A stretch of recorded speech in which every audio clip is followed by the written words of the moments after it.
Hello friends, इस video में हम नर्वस ट्रांसमिशन या नर्व इम्पल्स को देखते हैं। तो जो सबसे पहला फिगर है नंबर 1, ये एक रेस्टिंग पोटेंशियल एक्सॉन का या रेस्टिंग न्यूरॉन का फिगर है।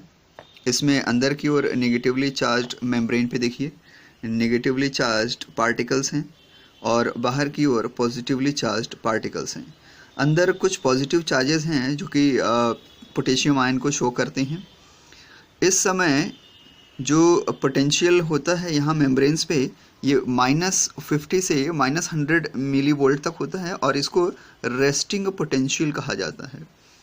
जब कोई स्टिमुलस प्रोवाइड किया जाता है किसी एंड पे, यहाँ पे लेफ्ट एंड पे समझ लीजिए, तो यहाँ पे स्पेशलाइज्ड आयन चैनल्स होते हैं जो वोल्टेज गेटेड होते हैं, ये ओपन हो जाते हैं। तो पॉजिटिव आयन यानी जो पिंक कलर में बने हुए हैं ये सोडियम के लिए बना हुआ है, ये ओपन होता है 1/1000 सेकेंड फ्रैक्शन के लिए। इतनी देर में इतने ज़्यादा सोडियम आयन अंदर एंटर कर जाते हैं कि पोटेंशियल चेंज हो जाता है, -50 से +40 या +50 मिली वोल्ट तक हो जाता है और इस तरह से इंफॉर्मेशन या सूचना आगे बढ़ती है। तो इस पोर्शन को कहते हैं डीपोलराइज्ड पोर्शन या डीपोलराइज्ड न्यूरॉन और फिनोमेना को कहते हैं डिपोलराइजेशन। इसमें अब अंदर पॉजिटिव चार्जेस हो गए मेम्ब्रेन पे और बाहर निगेटिव चार्जेस।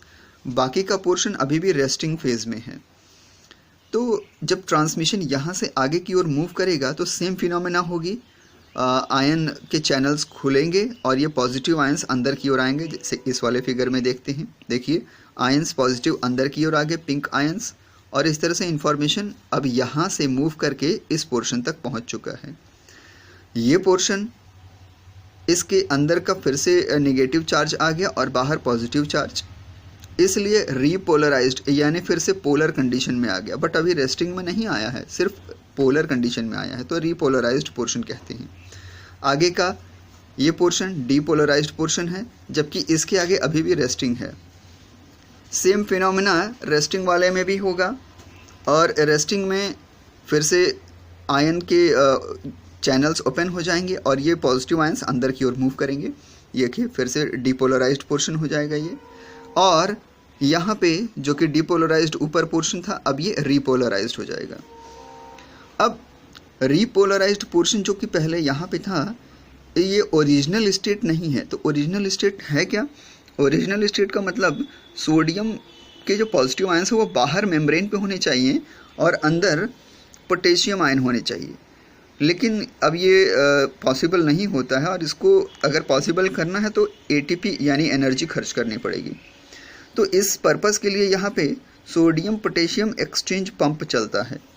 3 सोडियम बाहर की ओर निकलते हैं और 2 पोटेशियम आयन अंदर की ओर। 3 सोडियम आयन बाहर की ओर और 2 पोटेशियम आयन अंदर की ओर। तो ये हो गया सोडियम पोटेशियम एक्सचेंज पंप। इस तरह से अब ये फिर से ओरिजिनल स्टेट में आ गया, तो रेस्टिंग पोर्शन। सेम फिनोमेना आगे भी होगी, यहाँ भी वही पंप चलेगा और फिर आगे जहाँ जहाँ भी रिपोलराइजेशन होगा वहाँ पे होगा। एट लास्ट क्या होगा? ये रेस्टिंग न्यूरॉन में कन्वर्ट हो जाएंगे और फिर से ओरिजिनल स्टेट पे आ जाएंगे। तो ये था नर्वस ट्रांसमिशन एक न्यूरॉन में सिंपली। Thank you.